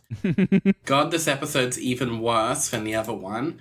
This is an insult to Bart. I wrote a lot of stuff like this over and over. Every time he did anything, I just got angry. Yeah. And it didn't help that it was framed with the Woody Allen thing. Did not help at all. Certainly did not. I don't know, just burn this episode to the ground, rewrite it. Yeah, look, the only thing that I'm sort of taking of it, and it is in that sort of fight with Homer and Marge before she kicks them out, and again, like you're saying, Beej, it's not what the fight was originally about at the start of the episode, nor was it about in that half-hearted resolution, in that Homer's frustrated because he's saying that, yeah, it shouldn't have to be a puzzle that he has to decode. And, Yeah, you know, she said, it's your choice if you want to come with me or not. Yeah. Yeah.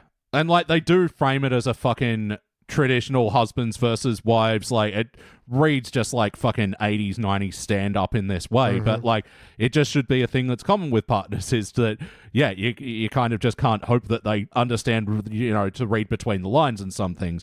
You know, guys like Homer and Bart are just stupid people. Sometimes you need to spell it out for them. And if it was more of that, because, yeah, Jerkass Bart is totally right for this episode. Your notes, Diana, are justified. And Bart is being a shit, and that's more of the problem. And I think Mary's like, everything's fine is less of a puzzle that he has to decode. It's just more of him being empathetic and sympathetic to her, which, yeah, isn't coming across at all. Yeah, he can't even compliment her song after it doesn't win. Yeah, Like exactly. Even though he got prompted to by Lisa. So it's like, come on, dude. Some of what Bart did here as well reminded me of when he was dating Rainier Wolfcastle's daughter. Well, not dating, hanging out with. But that was him being very oblivious to everything. But to him, that was a platonic friendship. Yeah. Whereas this was him doing the exact same thing with someone that he ran away to meet up with a few episodes ago. It feels weird. Yeah. Yeah, that's right. Who played his Rainier's daughter in that episode? They Meryl couldn't get her Streep. back, whoever it was. So it was clearly Meryl Streep. I'm trying to remember that episode as well. It has a really long, annoying title. The Bart Wants What It Wants. That's less annoying of a title than this episode. Greta Wolfcastle, once again, Simpsons Wiki.fandom. Reese Witherspoon. Oh, she... Oh, there we go. Yeah. All right, I think it is time for our final notes. Diana, do you have any final notes? Yeah, one of the moments I kind of liked was... So the bullies wanted Bart to bully this girl, who we later find out is this girl whose name is escaping me, Spuckler. This episode drained my soul, by the way. But so Bart is like, oh, can't I just play a prank on Skinner? And I think it's Kearney says you have to think outside the Skinner box. Yeah. I like that joke. If I you're liked not, it too. Are you familiar with the Skinner box, Elliot? No. What? It's like a psychological test, basically, where, if I recall correctly, it's when you're instantly rewarded, get instant gratification for, like, pressing a button kind of thing. Mm-hmm. I'm explaining it terribly, because this episode destroyed my brain. But it's something, grab it if I you want. mostly know it for, like, video game design. Yeah. It's, like, rewarding the player. Yeah, it's a thing where they put rats in a box, and if the rat pressed a button and it vended a food pellet, it would only press it every now and then. But if it vended it only sometimes when it pressed the button, it would press the button significantly more times. And so it factors into things like, video game loot boxes and gambling mechanics. Yeah, where Professor Beach over here explaining it a lot better. Didn't want to jump in on you, but I'm like, it is, Yeah, I know it's a thing. It's just, I don't know how to explain anything right now. This episode, like I keep saying... Oh, New Simpsons is very bad for your intelligence, yeah. It's very, very Yeah, bad but for the spirit. newer Simpsons is better for it. That's the thing. It's this middle ground that is just... Yeah, and we're like 6 episodes now away from finishing the HD era, which cannot come soon enough. Wow, done with the HD era. That's wild. Just on that Skinner box joke, that annoys me even more because that is a good joke. And then the drive-by of Skinner going, plus, if you put that caterpillar in my burger, it'd technically be the only meat in there. And it's just... Yeah. Another joke I liked was at the Spuckler household. They were talking about people recording their folk singing, which was But I like afterwards that they start doing the singing and it cuts out to the window and people are recording it, which on its own I didn't like, but there was an extra beat that I liked somehow, where one of the guys is basically saying like, oh, this recording, it's going to prove to my dad that I haven't wasted my life. And the other guy says, you know, you just ruined this recording, right?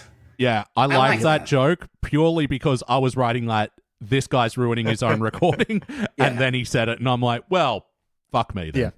Yeah, no, it is a joke with a huge setup that only really pays off at the very end. Yeah. But I'd prefer that to nothing, I guess. This episode's a lot of nothing. This is very much of its time, but they do a Larry the Cable Guy joke. Yeah, with Barry, the satellite TV guy. Yeah.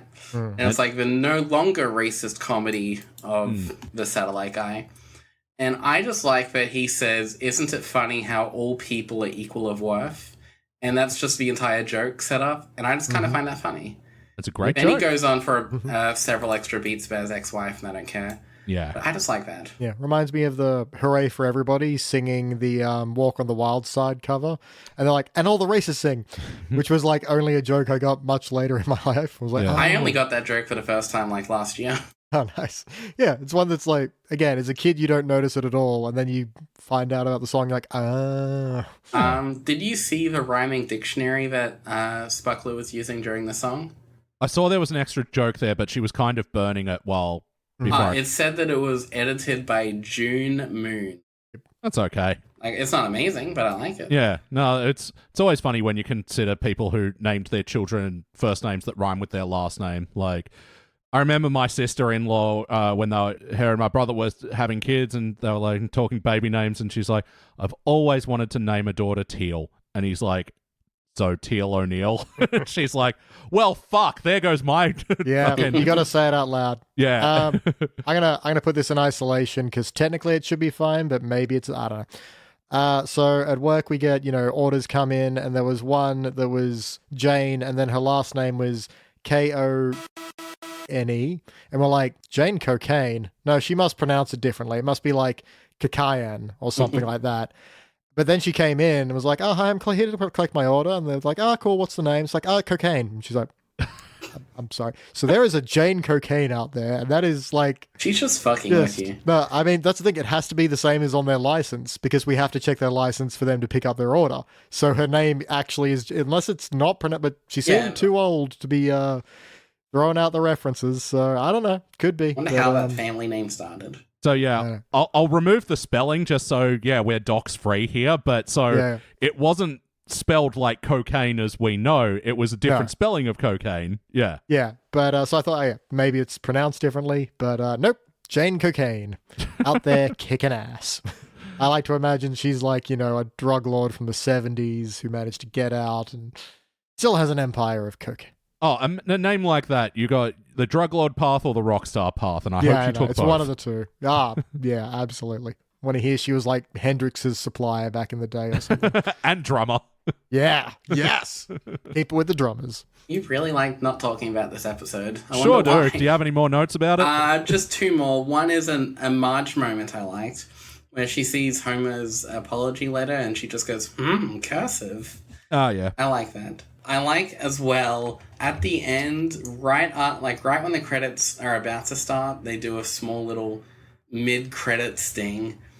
Woody Allen basically, Bart's like, "Who are you?" Woody Allen's explaining things he's in. It's like, I played the ant in Ants, the lesser-known Ant movie. Yeah. Mm-hmm. I like that because Woody Allen, gun to my head, the first movie I associate with him is Ants, and I am sorry.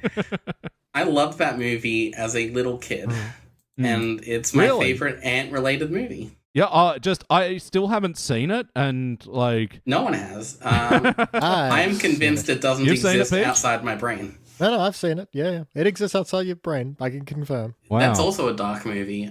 It's a star-studded cast. Yeah. I just remember even at the time I was the right age for it, but even at the time I was thinking, well, this seems like a shit Bug's Life.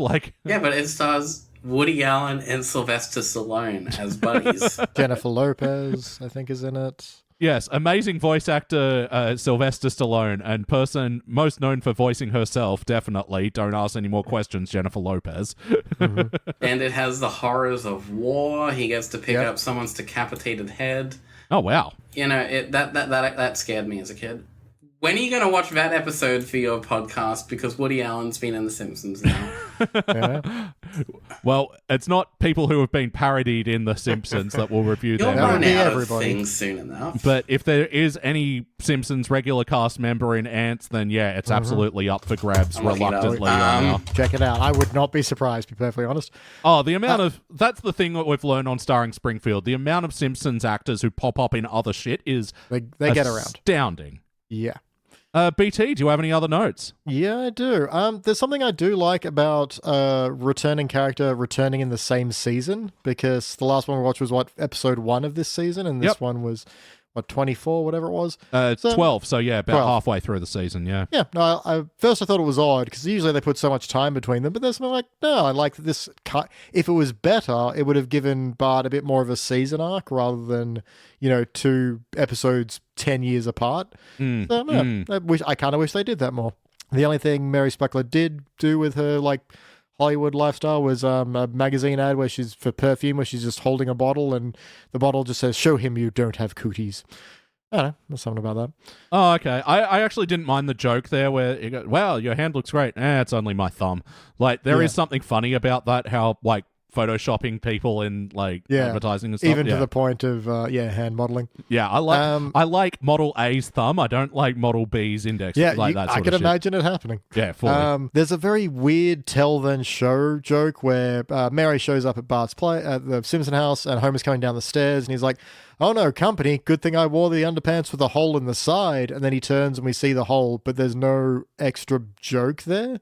I was like, no, guys, it was good enough to leave it as a line. I had to You didn't explain have- it in case you didn't know what a hole is. It's true. I Oh, do that forget sometimes. side. Haha, I get it. Yeah. There's a line of Bart's I quite like, which was, he's ignoring Mary, and Lisa's like, "Hey, you need to stop." And it's like, "Oh, she knows she's the apple of the corner of my eye." Yeah.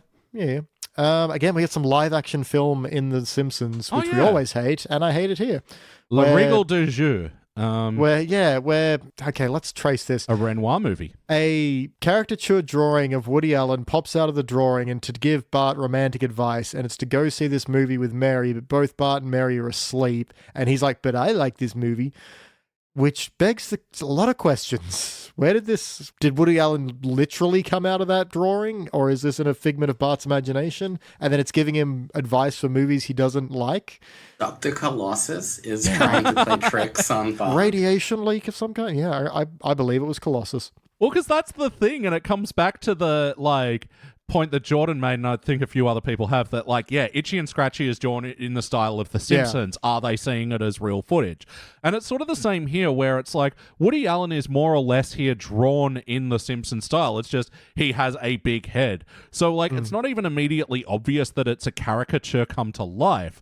So, this thing must look horrifying to them, basically. And now that I'm thinking about it, I'm pretty sure that caricature goes away after this. So if for some reason Woody Allen was giving Bart advice throughout the entire episode, not a great idea, but at least it's consistent. Like the fact we've got Bart doing a Woody Allen framing device, and then there's a Woody Allen caricature. It's like, no, pick one. Yeah. And there's a bit where Police Chief Wiggum moves people on from, I think, Makeout Point, and then he just goes, I sure do love moving people on from places. I'm like, okay, that was good. Yeah, wasn't bad. And that is all my notes. I didn't mind the joke where Mary Spuckler plays a blade of grass and she goes, 8 more payments and it's mine. Put that in the X more payments playlist. Yeah, like the shooting car. Yeah. Bart has a real fucking 2013 line where he goes, "You've got star power like the Hulk in all the movies that aren't the Hulk." I mean, I think that's still pretty accurate. Like, Hulk standalone movies are not as good as the Hulk in Avengers movies. Marvel movies aren't as good as Avengers movies anymore, though. It's true. Actually, that is all my notes. We hit on them all. It is time to rank this thing. I am not going first. I won't show you how it's done. Kick it off. Who wants to kick it off? I'm failing it. It's god awful. Never watch it again. Any more on that? Any more summation? Nope, and just never watch this episode again. It's awful. Tim Long, if there's one more episode of this quality, I'll come for you. Oh, there are. BT. Look, maybe I've watched so much Simpsons I'm desensitized to their shit, but I'm still a participant. I just don't care about this one in the slightest. Yeah, look. It's a low participant, but whatever. You want to blurt something out about the other one now, or? Sucks. It still sucks. Still sucks, but I barely remember it. Yeah. And look, both of the episodes we've reviewed today skirt that participant failure borderline, but there is just something about this one that is a bit more egregious to me. And yeah, I'm failing it too. Positives aside about maybe a bit more of a simpler story that's like doesn't get bogged down with a bunch of side shit, but for me it's just there are so many more actively terrible moments in this episode which just make me cringe from the core, whereas the other one more or less just bored me. All right, well that will equal a shiny failure. And yeah, so ends our journey into season 24. Good riddance. Okay, and numbers crunched. Oh, that is not looking good for season 24. It is a drop. Oh, okay. So even after all that, season 24 is just slightly holding above. Silver. Yeah, an average ranking of a silver, yeah.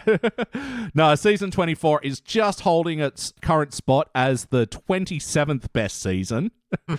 But it was maybe one bad episode away from getting below episode 23. The average numbers are very close on those ones. Damn. Yeah, so an average ranking of a participant for the entire season, like, again, not far from the bottom 5 seasons, which are dull participants, but yeah, so, look, the season isn't without bright spots. We quite enjoyed the saga of Carl right at the end of where they go to Iceland to find Carl's Icelandic heritage, Yeah, but the best ranking episode of the season for us was the Treehouse of Horror 23, which, that had this hole that sucked in entire Springfield. They had a paranormal activity homage, and Bart and Homer's excellent adventure where they go back in time and current Homer meets young Homer. That was all right. All right. So they need to make just shorter episodes in general, about 6 minutes apiece. The Simpsons, season 40, now debuting straight to TikTok. Yep. All right. Hey, thank you all for joining us tonight. Thank you, especially Diana. I'm happy to be here. I think next time, get episodes that won't melt my brain. Or maybe next time I just won't watch the episodes, so I go in without any issues, and then I can just talk and pretend I watched it. And I'll have much more energy. We've all thought of doing it at one point. Well, as I keep forgetting to do at the start of the show, so maybe it's just the tradition I do it at the end of the show, tell the audience, have you been keeping up with the show? Do you watch Simpsons on your own time that's not index time? I do. As long as I can keep mooching your Disney Plus account. You can. Then I still watch it. I've watched all of the last few seasons, and generally, it's pretty alright. The episodes that suck aren't boring, and the episodes that are good are good. So... It's a huge increase from the wasteland of the 20s and the late teens. It's a lot more experimental. Yeah, well, at the moment we're, focusing especially on wrapping up the 20s. So, yeah, maybe for your next appearance, maybe you can suggest that because, I haven't kept up with the more recent seasons and we've essentially, again, been picking them at random and I have not been picking for some good ones. Like the recent seasons, we just seem to be getting crap. So hopefully we've only left the good ones. So, but The Simpsons is back now and it's as good as ever, Elliot, don't you know? Haven't you been reading the medias? It's better than it has been for quite a bit of time. And one day your spreadsheet will be the ultimate authority proving it. Aha. No, but you can see, like, there's a line graph that we use as well. And, the season 30s, like from 31 onwards, they do improve, but it's like to about season 16 levels. Like, the show is back to its teen era. Like, one thing I will say, in regards to season at least like 33, 34, every episode seems to have at least one moment of disgustingly good animation. Right. You'll see it and you'll be like, wow, they did not need to animate that section as well as they they worked did. hard on that bit. Yeah, they put effort in. Oh, awesome. That also helps raise it up. So even when an episode is terribly unfunny, you're like, yeah, but look at how nice that animation was in that scene. We can at least say that.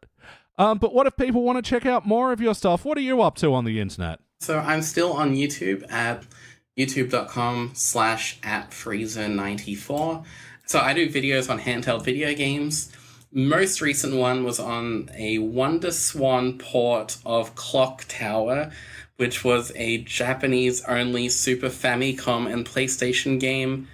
Somehow that video got almost 1,000 views, even though I said nice. a bunch of words that shouldn't have attracted anyone.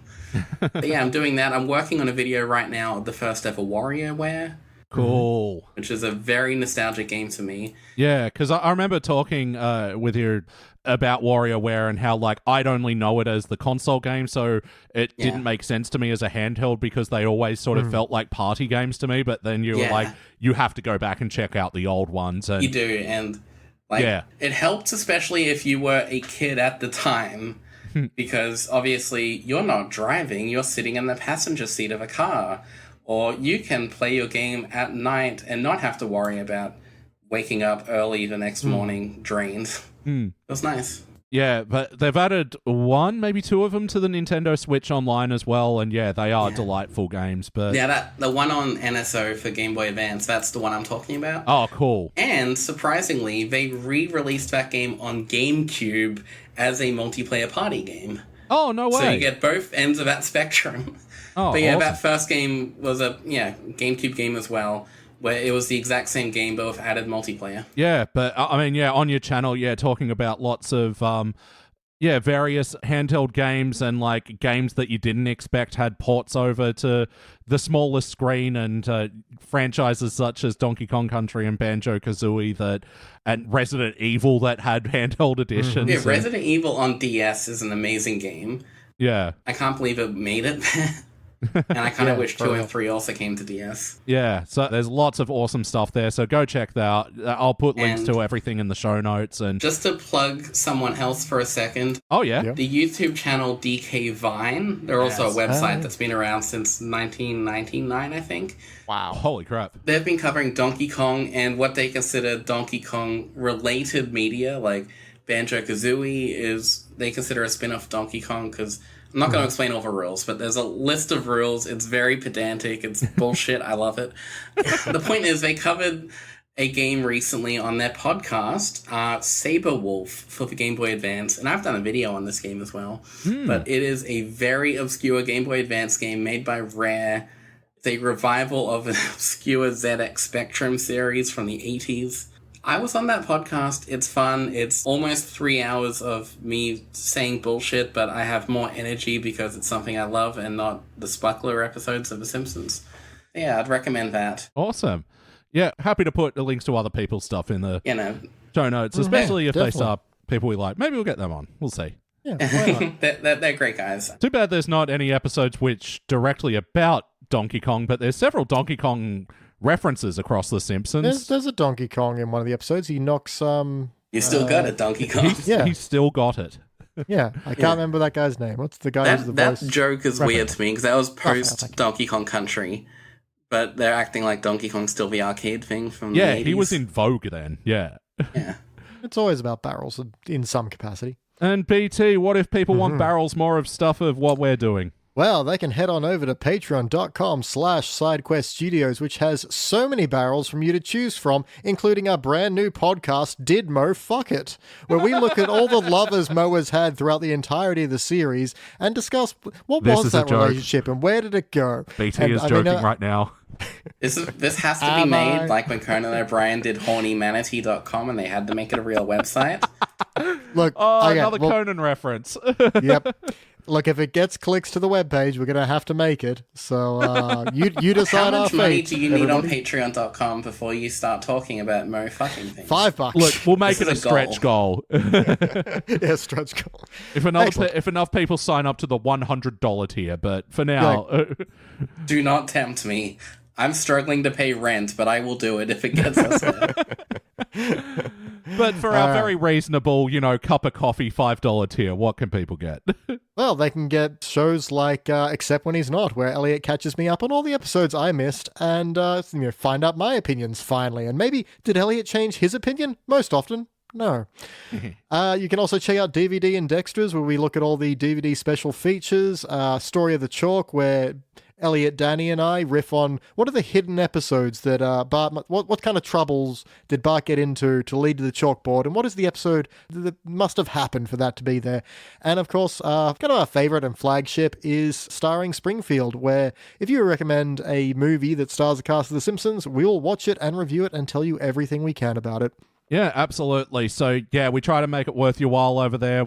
Yeah, we got a brand new podcast coming out every single week, plus back access to the back catalog of like 180 podcasts right now. So, yeah, really good value for your money. Go check it out. Patreon.com/SideQuestStudios. But for now, that is the end of the Simpsons Index for this week. Once again, thank you so much, Diana. I'm happy to be here, and I'm sorry to tell you, no one in The Simpsons was in Ants. Oh, what a shame. We don't get to review Ants. No, but if you get enough money on Patreon, you'll put it in the Ants tier. A very high tier. BT, thanks, mate. See you later, you unplanned miracles. And I've been your host, Elliot Jay O'Neill. That's all the Mary Spuckler in the house. Thank you for listening to the Simpsons Index podcast, which is also an online spreadsheet available at thesimpsonsindex.com. You can also check out our other shows, like Pulp Fury Radio, our scripted fiction podcast, which tells all original stories across a range of pulp genres, and Thrones of Game, where we review Game of Thrones in reverse order. Links to those podcasts and more will be available in the show notes. Now, there's no bonus scenes for this episode, so we'll catch you next week.